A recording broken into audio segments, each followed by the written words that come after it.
Philly Fingers here, playing snooker on a pool table. To start, we're simply going to replace the snooker balls with our pool balls, and we're going to do this based on color. As for the reds, we're going to use our stripes to represent the reds. Since we don't have enough stripes to equal the amount of reds that we would need, this will simply be a shorter race with a max score of 75. And now we just play snooker as usual, with the stripes being 1 point, the yellow 2, the green 3, the brown 4, the blue 5, the purple will be 6, and the black is always worth 7.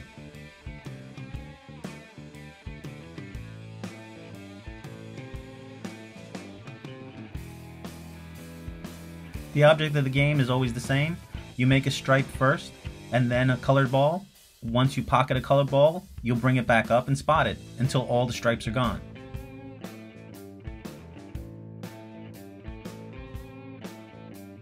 Once all the stripes are gone, you'll just pocket the remaining balls based on their value, starting with the yellow, then the green, the brown, the blue, the purple, and finally the black.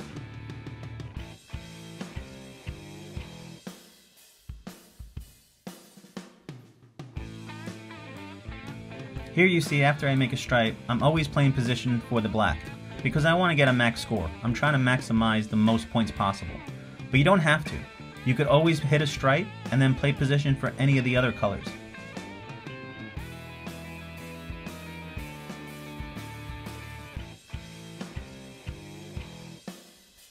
And if you feel that this game is going too quickly, and you want to play a longer match, where you can have a max score of 147, like in traditional snooker, and you have access to another rack of balls, you can use those extra stripes to replace the 15 reds that are actually needed in a traditional game.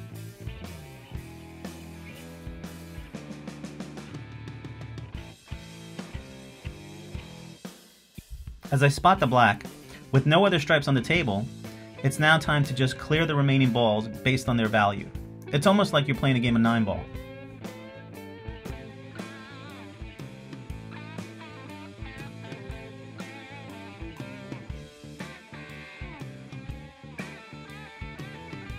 And why do this?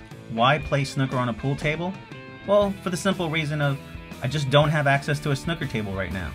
And for those of us who love snooker and love the game, love the strategy of it, but we just don't have access to an actual snooker table, this is the best alternative that I could come up with.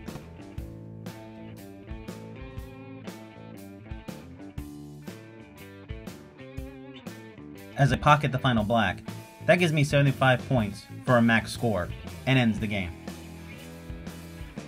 Now, in case keeping track of the score based on colors is difficult, because the pool balls have different number values than a snooker ball does, another option is to substitute the balls based on their numbers. And this is what it would look like here. And this might make it a lot easier for you to keep score. For example, when you pocket a 2, you know you're getting 2 points, and so on.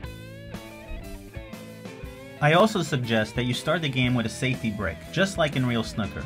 Bring the cue ball back to the head rail, and snooker your opponent behind the 2, 3, and 4 ball. This eliminates any type of kick that they can make. At best, they could attempt a 3-rail kick, but that's just going to make contact with the pile and leave you in a good position. In short, you want to mimic whatever you would have done when playing real snooker, right? You want to keep the game as close to realistic as possible.